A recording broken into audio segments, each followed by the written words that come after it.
La place d'exécution avait été dégagée 3 heures avant l'aube. Ça aurait dû être mon premier avertissement.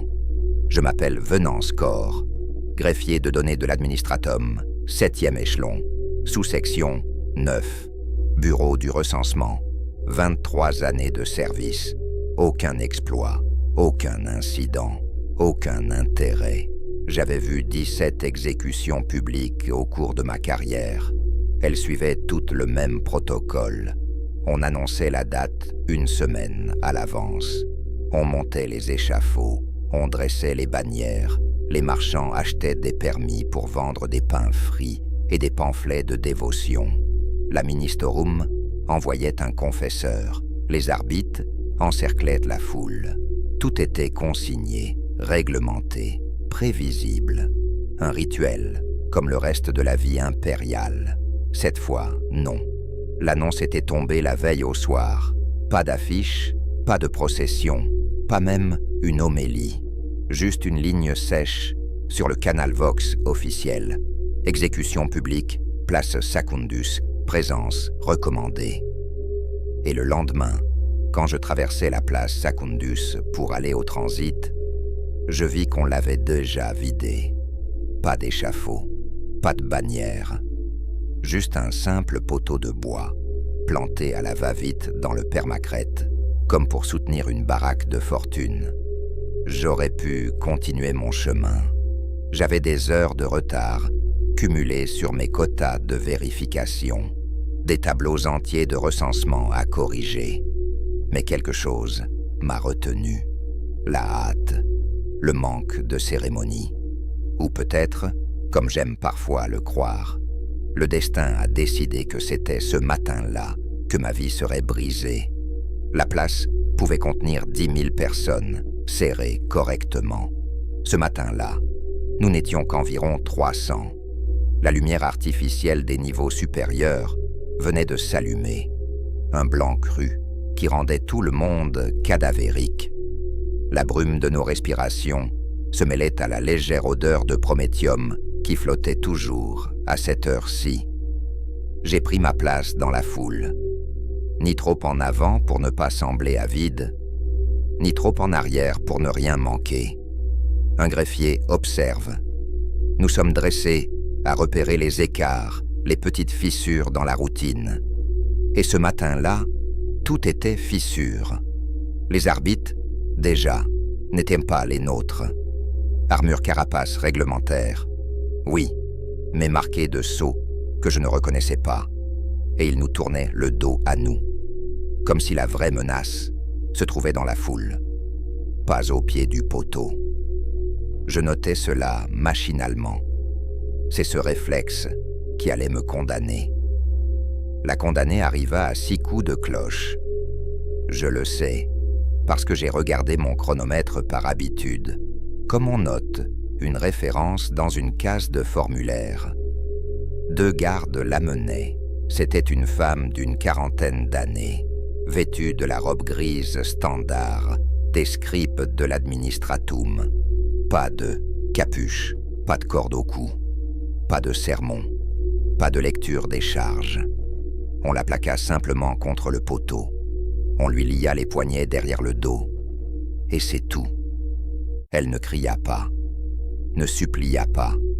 Ses yeux, eux, fouillaient la foule avec une intensité étrange, comme si elle cherchait quelqu'un. Juste un instant, son regard a croisé le mien. Un simple balayage. Je n'ai rien ressenti de particulier. Pour moi, elle n'était qu'une autre future statistique. Je ne savais pas, encore que quelques jours plus tard, son nom et le mien seraient liés dans un rapport d'inquisition. L'inquisiteur arriva sans fanfare. Et ça, plus tard, je comprendrai que c'était fondamentalement anormal. Les inquisiteurs aiment laisser une trace, le poids de leur présence, un cortège, une icône, un prêtre, quelque chose qui hurle « Regardez, c'est la volonté de l'empereur », pas celui-là. Une simple voiture, de sol anonyme, s'arrêta. Il en descendit seul, armure alimentée, couleur de sang séché, le sceau inquisitorial bien en vue sur la poitrine. Pas de serviteur, pas d'adepte, pas de psyker à ses côtés. Il ne dit rien à la condamnée, ne lui donna ni dernière parole, ni absolution, ni même un regard prolongé. Il dégaina seulement son pistolet Bolter, posa le canon contre son front et tira. Le bruit fut monstrueux. Les systèmes acoustiques, qui normalement amortissaient ce genre de détonation, avaient été manifestement désactivés. Le coup claqua contre les parois métalliques de la place, rebondit, se répercuta, un tonnerre sec qui nous traversa de part en part. Je sursautai. Nous sursautâmes tous. La moitié supérieure de son crâne disparut dans une pluie rouge et grise. Des éclats d'os et de cerveau giclèrent sur le poteau, sur le sol et sur l'armure de l'inquisiteur, qui ne bougea pas d'1 millimètre. Puis il tira une deuxième fois, et une troisième, et encore. Je les ai comptés.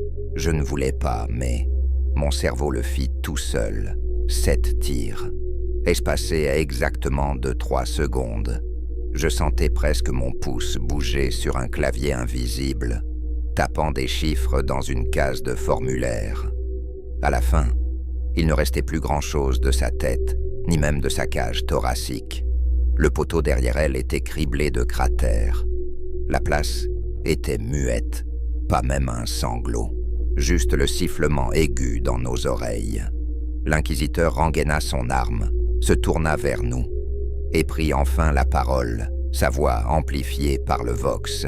« Voici Orpha Tellen, scribe de données, 4e échelon, sous-section 12. Reconnu coupable d'hérésie, de falsification de registres sacrés et de commerce avec les ennemis de l'Imperium. Son nom est rayé de tous les documents. Son sang est purifié par le feu. Sa lignée est brisée. Ses œuvres sont cendres. » Je remarquai, moi, qu'il venait de prononcer à haute voix le nom d'une femme qu'il voulait ensuite effacer de tous les registres. Un détail de plus, empilé sur les autres. Les arbitres commencèrent aussitôt à nous disperser. Pas de prêche, pas de conclusion, juste circuler, les mains lourdes sur nos épaules. Ils nous poussèrent vers les sorties, sans violence excessive, mais sans nous laisser le loisir de rester ou de parler. Je rentrais chez moi par les mêmes couloirs que tous les matins, les mêmes alcôves avec les mêmes icônes, le même couloir qui sentait la soupe et l'huile. Tout semblait identique. Rien ne l'était. Ma cellule, Ab, me parut soudain minuscule. Je pris une douche rapide, comme toujours. L'eau était glacée. Rationnement matinal. Je laissais le froid me mordre la peau, comme si je pouvais laver cette scène de ma mémoire. Mes mains tremblaient un peu quand j'ai saisi la serviette. Je me dis que c'était à cause de l'eau. J'arrivais au bureau avec 1 heure de retard. Mon supérieur, Thalys, nota l'heure sur son slat sans un mot. Il devait me nommer greffier 2 fois l'an et ne connaissait ni mon numéro ni mon visage. Parfait. L'invisibilité est une bénédiction dans l'administratum. Je m'installai à mon cogitateur. Les routines familières s'ouvrirent. Recensement, quota de naissance, tableau de population, statistiques TIT. Les chiffres auraient dû me calmer. Ils ne le firent pas. Mes doigts se posèrent sur le clavier. Au lieu de lancer la file de travail du jour, je tapais un nom. Orpha Tellen. Résultat, aucun. Je resserrai les lèvres. Nom incomplet. Alors j'essayais par matricule, que j'avais mémorisé sans m'en rendre compte, quand l'inquisiteur l'avait prononcé. Tel 412, Cl7, résultat, aucun. Ça n'avait aucun sens. Dans les bases d'Amex de l'administratum, même les morts subsistent. Ne serait-ce que dans les registres de décès, d'inhumation, de comptabilité. Je cherchais par sous-section 12, par les registres de personnel, par d'anciens rapports. Rien. Pas de traces, pas de lacunes signalées. Juste comme si elles n'avaient jamais existé. Un frisson remonta le long de ma colonne vertébrale. Pas à cause d'un esprit machine en colère, à cause de la perfection, de l'effacement. Effacer une personne de tous les registres administratifs d'une ruche, c'était immense. Et pourtant, cela venait d'être fait. Je nettoyais compulsivement mon historique de requêtes. Je fermais ma session. Je regardais autour de moi.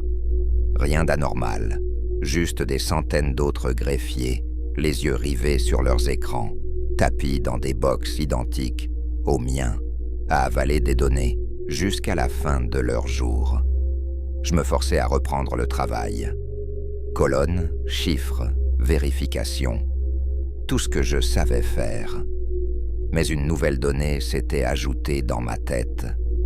Quelqu'un avait effacé Orpha Télène plus proprement que la plupart des planètes ne sont effacées des cartes. Et je venais de taper son nom dans le système. Le jour passa. Ou du moins, les heures. À la cantine, le midi, je m'assis seul, comme d'habitude. Les autres parlaient de quotas, d'horaires de transit, de la qualité lamentable du pain. Personne ne mentionna l'exécution, pas même par allusion. Cela plus que tout le reste me glaça le sang. Les exécutions sont habituellement l'événement de la semaine. On commente le crime supposé, la pose du bourreau, l'éloquence du confesseur, la tenue du condamné. Là, silence, comme si nous avions tous simultanément décidé que cela n'avait pas eu lieu, ou comme si on nous avait déjà appris, instinctivement, qu'il ne fallait pas en parler. Le soir, je rentrais à ma cellule Hab avec la sensation qu'on m'observait, sans jamais oser me retourner pour vérifier. J'entrais. Je scellais la porte. Je restais debout un moment, à regarder l'icône en plâtre du dieu empereur posée sur ma minuscule étagère. Son visage figé me regardait sans chaleur, sans colère, sans rien. Je ne priais pas. Je m'allongeais tout habillé sur ma paillasse. Je ne dormis pas. Le 4e jour, je le trouvais. La marque, à peine visible, grattée dans la peinture, juste au-dessus de la serrure de ma porte. Un petit symbole à 3 traits croisés, formant des angles qui donnaient mal à la tête si on les fixait trop longtemps. Je n'en connaissais pas la signification, mais j'en compris aussitôt le sens. On m'avait marqué, j'étais devenu un dossier à traiter. Ils vinrent cette nuit-là. Je les entendis dans le couloir avant même qu'ils ne s'arrêtent devant ma porte. Des pas de bottes, réglementaires, réguliers, mesurés, pas le pas traînant des ouvriers de nuit. Les bruits s'arrêtèrent. Un léger silence, puis un coup discret, presque poli. Greffier, 7e échelon, sous-section 9, bureau du recensement, dit une voix calme derrière le métal. Ouvrez la porte. Je me levai. Je l'ouvris. Et c'est là que ma vie de greffier anonyme prit fin. Ils étaient 3. Pas des arbitres, pas des soldats, pas des agents de sécurité civile. Leurs uniformes étaient noirs, sans insigne, sans grade, sans nom. Le seul détail qui importait pendait au cou de celle qui se tenait devant les 2 autres. La rosette inquisitoriale. Elle seule suffisait à effacer une vie. « Vous allez venir avec nous », dit-elle. Pas une menace, pas un ordre, une constatation, comme si j'avais été une caisse à transporter ou un registre à archiver. Je ne posais pas de questions. Un greffier apprend toutes sortes de choses. La patience, la précision, l'économie des mots. Mais surtout, il apprend à reconnaître le moment où il est trop tard pour faire quoi que ce soit. J'étais déjà un dossier, le transport. Ils ne me laissèrent rien emporter, pas même ma fiche d'identification, pas un vêtement, pas une pensée. Nous traversâmes les couloirs de mon niveau d'habitation. Ceux-ci, d'ordinaire si bruyants à cette heure, étaient vides, comme si chaque voisin avait senti qu'il devait rester derrière sa porte, immobile, muet. Il n'y avait pas d'ascenseur. Ils me firent descendre des escaliers de service, puis me poussèrent dans un transport utilitaire gris sale, sans fenêtre. La porte se scella derrière moi, me laissant seul dans le noir complet. Le véhicule démarra. Impossible de savoir où on m'emmenait. Pas de lumière, pas de repère, pas de fenêtre. Juste le grondement d'un moteur et les virages brusques qui ponctuaient la route. Seulement mon souffle et mon cœur. Deux choses que j'entendais trop bien. Le complexe. Quand la porte se rouvrit enfin, l'air qui entra sentait la poussière de roche et l'humidité. Nous étions sous terre. Un long couloir, creusé dans le rock métal. Lumière d'urgence. Porte blindée, marquée de glyphes en haut gothique. Traitement d'échantillons. Niveau Delta B. D'interrogation 7. Stockage sécurisé. Section rouge. Des lieux faits pour qu'on n'en ressorte que changé. Ou jamais. Je fus conduit jusqu'à une salle d'interrogatoire. 4 murs, une table boulonnée au sol, 2 chaises, un lumen unique au plafond. Trop fort, trop blanc, trop proche. Je m'assis. La porte se referma derrière eux. Et alors commença la première véritable torture inquisitoriale. Attendre. La torture du temps. Le silence était total. Dans une ruche, il est impossible de connaître le silence. Il y a toujours un moteur, une ventilation, un pas, une voix, une fuite de vapeur, quelque chose. Ici, rien. Juste le bruit de ma respiration, le battement de mon cœur, le frottement de ma manche contre la chaise quand je bougeais. Ce silence n'était pas normal. Il était pensé, calibré, comme un outil. Lorsque tout ce qui t'entoure disparaît, il ne reste que toi. Et quand il ne reste que toi, tu commences lentement à t'effriter. Je ne sais pas combien de temps je suis resté là. Des minutes, des heures, des jours. J'avais perdu mes repères au moment où on m'avait retiré mon chronomètre. L'interrogatrice, la porte s'ouvrit enfin. Une femme entra, jeune, lisse, un visage de noblesse qui n'avait jamais eu à respirer l'air recyclé d'un niveau inférieur. Elle posa un dataslat sur la table, s'assit et commença à lire d'une voix monotone. Greffier de données, 7e échelon, sous-section 9, 42 ans standard, 23 années de service, aucun incident, aucun rapport disciplinaire, aucun lien familial, aucun signe de déviance. Elle leva enfin les yeux. « Vous êtes un homme parfaitement inintéressant. » Je ne sus que répondre. « Vous étiez présent lors de l'exécution d'Orpha Tellen. » Confirmé. « Oui. » Vous avez ensuite consulté les registres concernant ladite employé. Confirmé. « Oui. » Pourquoi ? Je dis la vérité.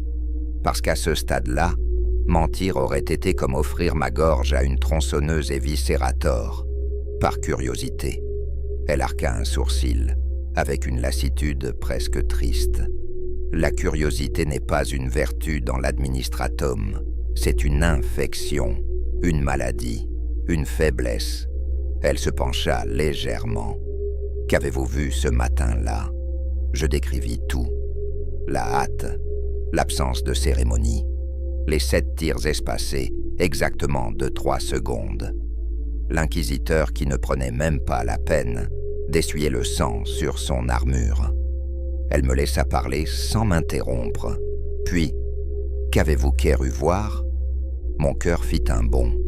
C'était là qu'on me testait, là qu'on décidait si j'étais utile ou à éliminer. Je choisis de répondre honnêtement.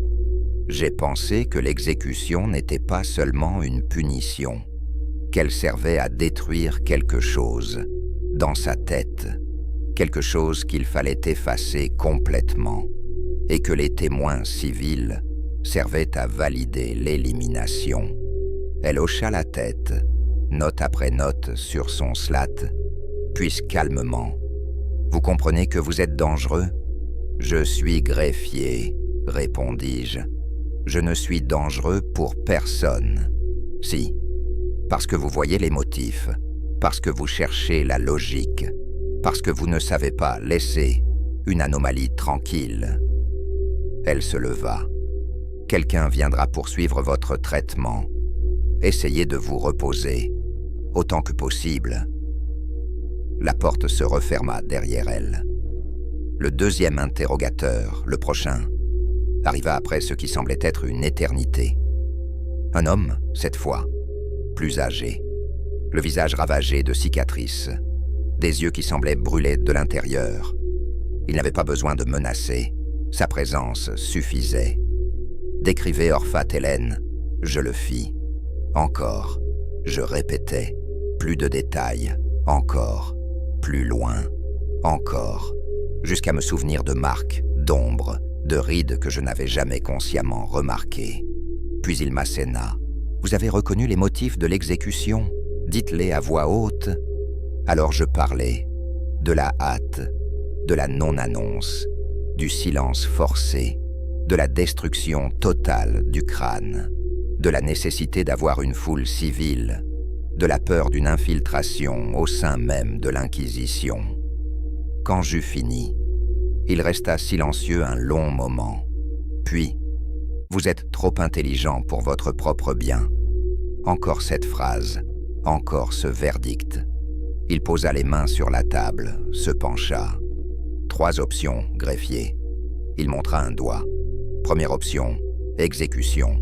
Simple, propre, rapide. Une balle. Votre nom disparaît. Un autre doigt. Deuxième option, effacement neural. On vous vide, on vous reprogramme, on fait de vous un serviteur docile qui ne se pose plus jamais de questions. Le troisième doigt. Troisième option, service inquisitorial. Vous devenez un outil, un rouage, un greffier de dossiers classifiés.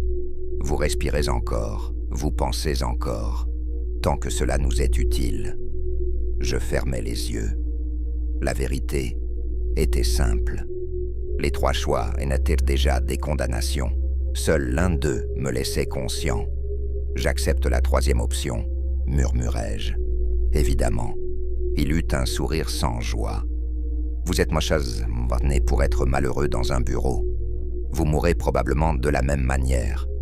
Mais d'ici là, vous servirez. » On m'emmena. On m'enleva mes vêtements. On me donna une robe noire marquée d'un sceau rouge. Administratif inquisitorial. Niveau subalterne. On grava un nouveau puce d'identification dans mon poignet. On me mena à un dortoir sans fenêtre, puis à une salle interminable, remplie de cogitateurs et de piles de dossiers scellés. Bienvenue dans l'archive des preuves inquisitoriales. Un labyrinthe où la vérité se dissout dans le papier. Et là, je commençais à travailler, sans poser de questions, du moins au début. Les premiers jours, dans les archives inquisitoriales, ressemblèrent à une victoire. Une victoire microscopique, dérisoire, mais une victoire tout de même. J'étais vivant. Vivante, preuve que parfois, dans les engrenages de l'impérium, un simple greffier pouvait se faufiler entre les dents et ne pas être écrasé immédiatement. J'avais un lit trop court, un uniforme trop sombre, un poste de travail trop proche du vide. Mais j'avais encore mes pensées. Et mes pensées étaient la seule chose qui m'appartenait encore. Mon nouveau monde, un océan de dossiers. L'archive s'étendait sur plusieurs niveaux, une cathédrale de métal et de données, illuminée par des lumens haut perchés qui grésillaient comme des insectes mourants. Des rangées d'autels cogitateurs, des piles de preuves scellées, des armoires blindées fermées par des sceaux de cire inquisitoriaux. Un millefeuille de secrets. Chaque greffier avait un espace de travail réduit à la taille d'un cercueil debout. On nous entassait comme des câbles, comme des nombres dans une colonne. Je reçus mon premier lot de documents. Chaîne de preuves, X80-477B. Contamination, xénos présumé. Niveau delta. Catégorie, organique. Traitement, analyse, vérification, archivage. Un dossier standard. Du moins il aurait dû l'être. le premier grain de sable. Ma tâche consistait à vérifier que chaque étape de la chaîne de preuve était correcte. Signature de prélèvement, signature de transfert, signature de réception, code de scellement d'autorisation, d'ouverture, notification d'intégrité. Routine, automatique, sans âme. C'était censé être purement administratif, un travail ennuyeux qu'on confie aux êtres remplaçables. Puis là, je remarquai la première anomalie. La signature du collecteur ne correspondait pas à celle apposée sur le transfert, pas approximative, pas tremblante, complètement différente, encore plus étrange. La signature du transfert était datée 2 heures avant la collecte. Cela était impossible. Les cogitateurs timbrent automatiquement les documents. Puis je trouvai une deuxième anomalie, puis une troisième, puis encore une autre. C'était comme si quelqu'un avait volontairement bricolé le dossier, comme si l'on voulait masquer un échange, une substitution, un effacement. Mais ce qui donna l'assaut final à mon estomac fut ceci: une absence de 4 heures dans la chaîne de possession. Durant 4 heures, l'échantillon avait été en transit, sauf que personne ne l'avait signé, personne ne l'avait vu, personne ne l'avait physiquement eu entre les mains. Un trou noir administratif, à l'intérieur même du système censé chasser les trous noirs. La malédiction du greffier. Je savais ce que je devais faire. Remplir un rapport minimal, poinçonner la case « irrégularité mineure » et passer au dossier suivant pour sauver ma peau. Ce que je fis au début. Mais quand on passe 23 ans à repérer les incohérences dans des colonnes, on devient incapable de laisser une ligne tordue tranquille. Alors je recommençais. Je croisais les signatures. J'étudiais les codes. Je suivis les numéros de scellés. Je remontais la chaîne, cellule par cellule. Chaque étape que je vérifiais donnait naissance à une nouvelle anomalie. Un labyrinthe, mais un labyrinthe logique, compréhensible. Et derrière ce labyrinthe, quelqu'un laissait volontairement des traces. Quelqu'un qui pensait que jamais un greffier ne serait assez suicidaire pour les suivre. La révélation. Après 3 nuits blanches et 21 heures consécutives de vérification, je trouvais ce que je n'aurais jamais dû trouver. Les signatures falsifiées remontaient toutes au même superviseur, mon superviseur, le vieillard aux yeux cybernétiques, celui qui m'avait félicité pour mon intelligence, celui qui m'avait dit que je serais utile. Il manipulait des preuves, depuis longtemps, sur plusieurs affaires, et dans des dossiers concernant d'autres agents de l'Inquisition. Une ombre dans l'ombre, une pourriture au cœur de la pourriture.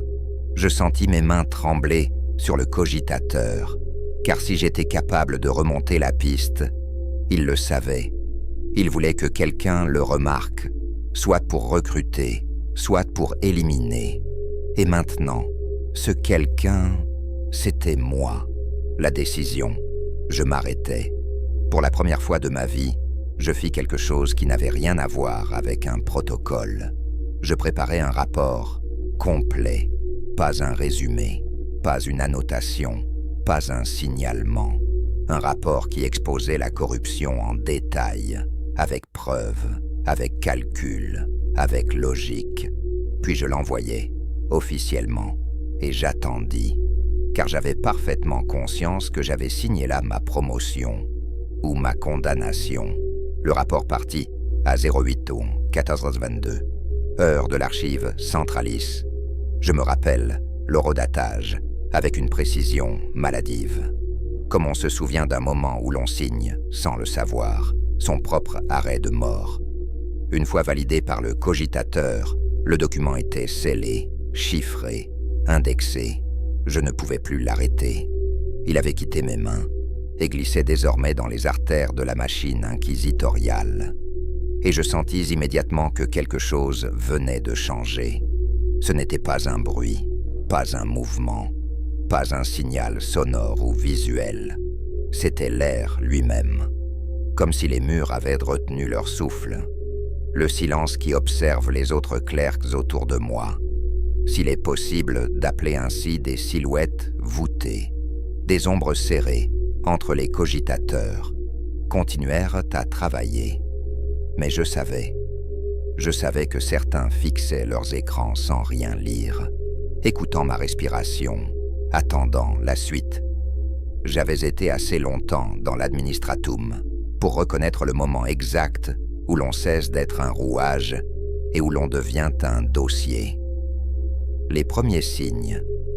Cela commença de manière subtile. Mon cogitateur ralentit légèrement pendant quelques instants. Une servante mécanique passa près de moi 2 fois, alors que son itinéraire normal ne passait jamais par cette allée.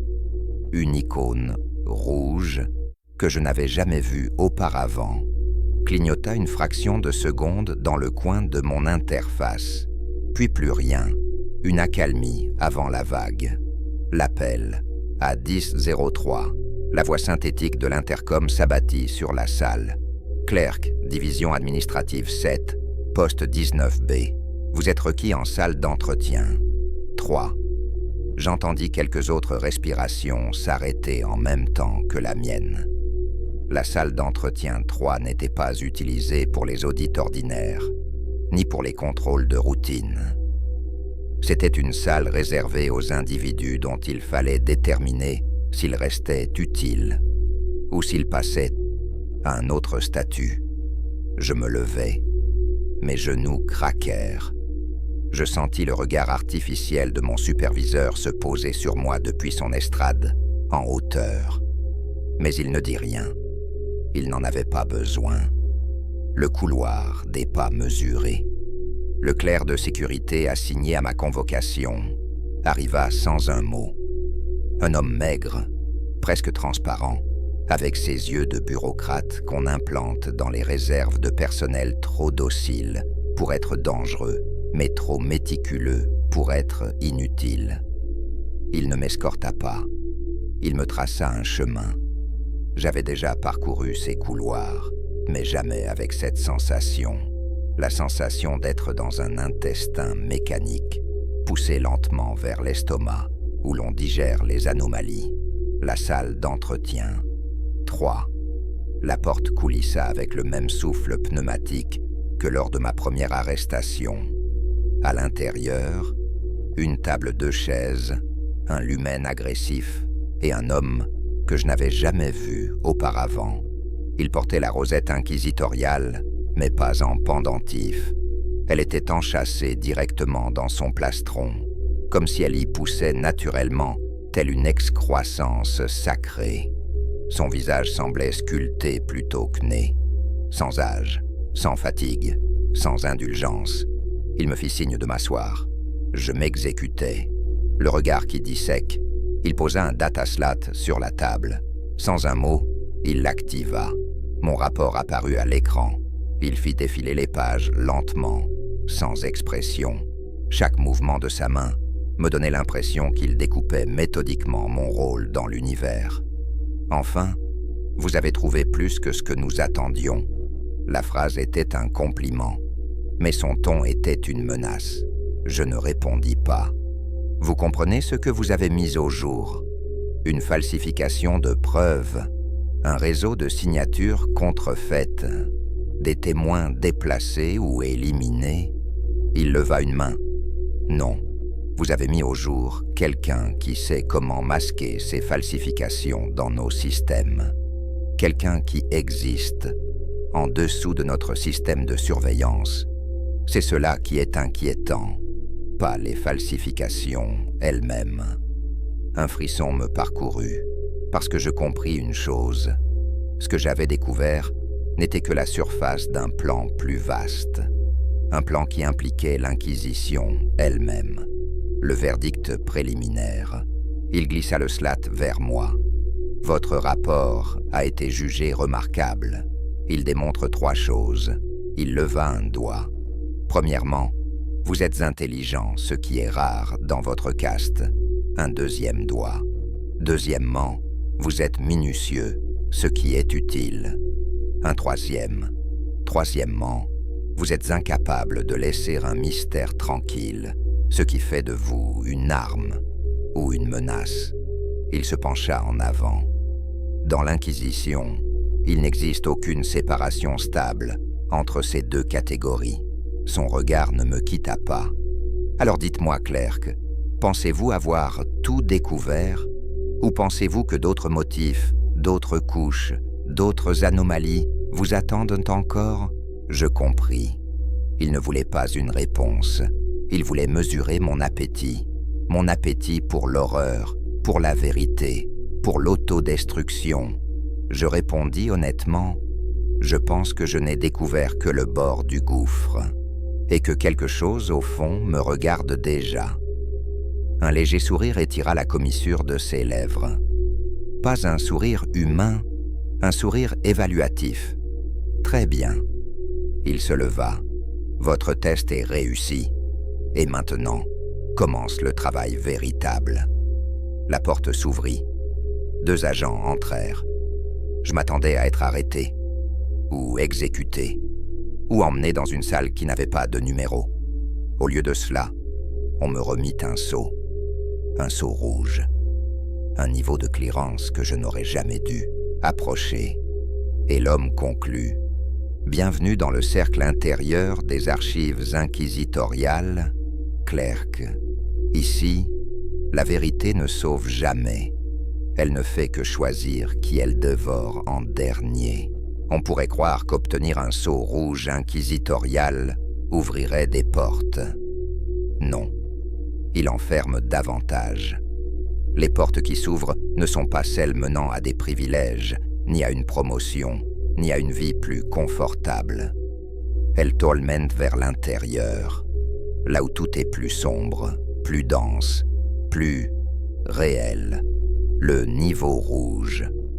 Le lendemain de mon entretien, je fus conduit par 2 agents, silencieux comme toujours, à une section de l'archive dont j'ignorais l'existence. Un ascenseur sans bouton, activé uniquement par la puce incrustée dans mon poignet.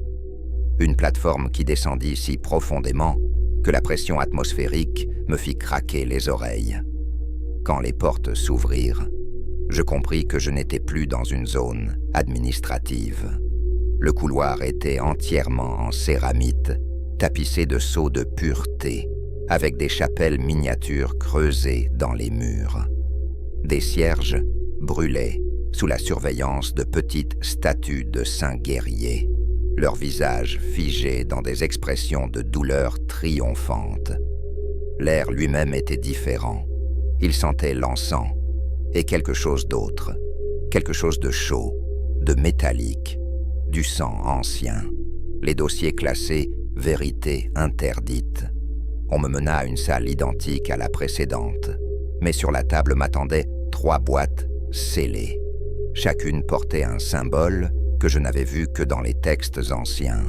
Sigma, corruption interne, Phi, altération mémétique, Oméga, disparition orpheline. Le superviseur, un autre, pas le vieillard, me dit simplement « Vous allez lire, vous allez analyser, vous allez signaler les motifs. Ne cherchez pas de sens, vous n'en trouverez pas. Et surtout, n'imaginez jamais que ces dossiers sont passés. Ils ne le sont pas. » Puis il partit, montrant clairement que je ne devais plus poser de questions. Dossier 1. Sigma. Corruption interne. Ce dossier décrivait une série d'événements au sein même de l'Inquisition, agents ayant altéré involontairement leur propre rapport, identité doublée, effacée, réassignée, preuve du contradictoire, exécution publique utilisée comme couverture. Tout ce que j'avais découvert jusqu'ici n'était qu'une poussière dans la tempête. Chaque page me montrait une vérité claire et terrifiante. L'Inquisition ne lutte pas seulement contre les ennemis de l'Imperium, elle lutte contre elle-même. Des cellules rivales, des guerres internes, des purges silencieuses, des opérations menées dans les ombres pour éliminer d'autres ombres. C'était une machine énorme qui broyait ses propres engrenages pour ne pas s'arrêter. Dossier 2. Fille, altération mémétique. Le dossier Fille parla d'entité, d'information, qui ne devait pas être lue. Des phrases interdites, des idées qui réécrivaient l'esprit, des symboles qui creusaient dans la mémoire, comme un ver dans un fruit. Des clercs avaient lu une simple phrase, et dans les jours suivants, leurs écritures changeaient leurs journaux intimes, ne leur appartenaient plus. Ils rêvaient de salles qu'ils n'avaient jamais visitées. Leurs yeux se dilataient à la mention de certains mots.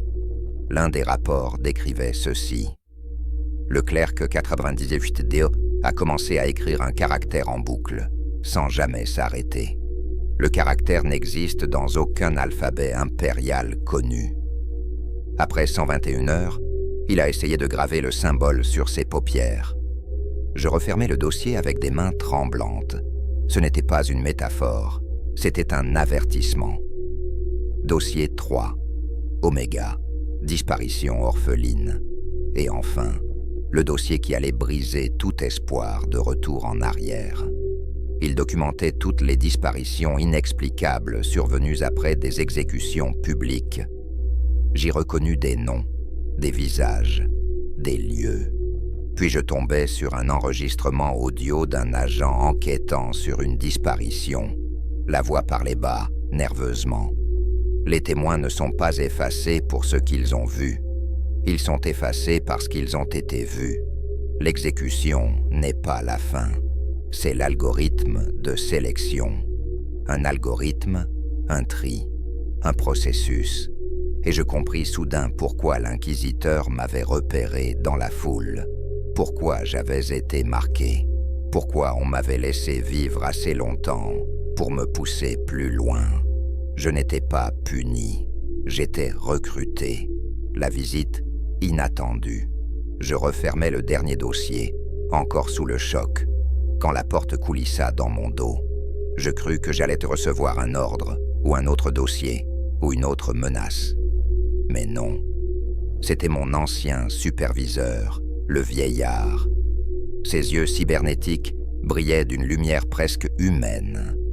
Il me contempla longuement, puis il dit doucement « Maintenant vous avez vu assez pour comprendre que vous n'avez plus de sortie. » Je ne répondis rien. « Vous avez deux choix, greffier. » Il s'approcha. Je sentis l'air vibrer autour de lui. « Ou vous aidez l'Inquisition à supprimer les vérités que l'Inquisition ne peut pas supporter d'affronter. » Une pause. Un sourire triste. « Ou vous devenez l'une de ces vérités. » Et il me laissa là, debout, entre trois boîtes scellées, qui contenaient plus de morts que n'importe quel fusil laser dans la galaxie. Je n'ai jamais su si mon superviseur était venu pour m'avertir, m'intimider ou me tester une dernière fois. Peut-être les trois, peut-être aucune. Avec l'Inquisition, une intention claire est un luxe rare. Quoi qu'il en soit, après son départ, je restais seul dans la salle rouge, figé entre les trois dossiers qui venaient de déchirer ce qu'il restait de mon innocence administrative. Pour la première fois depuis mon recrutement forcé, une idée me traversa. Je veux partir. Une idée dangereuse, une idée impossible, une idée hérétique, presque. Et pourtant, le retour. Ils me renvoyèrent à mon poste comme si rien n'avait changé. Le même cogitateur, les mêmes piles de documents, le même uniforme qui sentait l'encre, la sueur et la peur. Mais quelque chose avait changé. L'air, les ombres, ou peut-être seulement moi. J'ouvris le premier dossier de ma nouvelle pile. Chaîne de preuves. X79722, C, classification, priorité 3, rouge restreint, sigillum séraphique. Et je vis immédiatement un motif que mon esprit reconnut avant que je puisse le formuler. Le motif interdit, les signatures falsifiées, les horaires impossibles, les témoins libérés, mais introuvables, les 4 heures non signées. Tout cela formait une géométrie, un rythme précis, un schéma récurrent, Les irrégularités n'étaient pas des erreurs. El Campi composait un langage construit par plusieurs mains, à travers plusieurs dossiers, sur plusieurs années. Et le rythme de ce langage était le même que celui qui m'avait hanté. 7 coups, 3 secondes, toujours. Je me sentis glacé. Les anomalies y formaient un motif binaire, répété dans chaque falsification, comme un message codé, un message laissé intentionnellement, destiné à quelqu'un capable de le lire. Et ce quelqu'un, c'était moi, ou plutôt, c'était toute personne incapable de résister au besoin de comprendre, les curieux, les consciencieux, les innocents trop intelligents pour survivre longtemps. C'était un piège, une sélection, un tri, une manière de repérer ceux dont l'esprit fonctionnait de travers, ceux capables de voir la logique dans le chaos. Ces personnes-là, l'Inquisition les voulait, ou les craignait, ou les utilisait, ou les éliminait. Parfois tout cela à la fois, la confrontation. À quelque chose comme la 5e heure de travail, ma terminale afficha une icône rouge pulsante, un appel direct. La majorité des clercs ne reçoivent jamais un appel direct. Même en 20 ans de service, je savais ce que cela signifiait. Je me levais, mes jambes tremblaient. Pas de fatigue, pas de peur, mais d'un pressentiment hideux. Je n'étais pas allé trop loin. Je n'étais pas allé assez loin. La porte du bureau du superviseur suprême s'ouvrit avant que je frappe. Le vieillard cybernétique était là, debout, dos tourné, devant une fenêtre scellée donnant sur un vide obscur. Il parla sans me regarder. « Vos performances sont exceptionnelles. Vous voyez ce que d'autres agents ne voient pas. Vous comprenez les motifs, vous comprenez les omissions, vous comprenez le mensonge. » Il se retourna. Ses yeux rouges brûlaient. « Dites-moi ce que vous avez compris, greffier. » Je pris une respiration tremblante. Il ne s'agit pas d'une seule falsification, ni d'un seul conspirateur, ni d'un seul dossier. Il hocha lentement la tête. « Continuez. C'est un réseau au sein même de l'Inquisition, un réseau qui communique par anomalie, par omission, par destruction planifiée. Continuez. Et les 7 coups espacés de 3 secondes ne sont pas un hasard, ni un rituel, ni un signe de rage. Ils sont un signal, un protocole, un code de reconnaissance, quelque chose ou quelqu'un dans l'Inquisition tue selon cette cadence pour envoyer un message. » Le vieillard sourit, un sourire qui ne contenait aucune joie. « Très bien, greffier, vous êtes prêt ?» Il appuya sur un sceau lumineux incrusté dans son bureau. La pièce se verrouilla, les murs se scellèrent, l'air changea. Puis il dit la phrase que je n'oublierai jamais. « Vous allez maintenant rencontrer celui pour qui le code a été écrit. » La pièce derrière la pièce, une paroi coulissa silencieusement. Derrière elle, un couloir étroit, noir, sans lumière.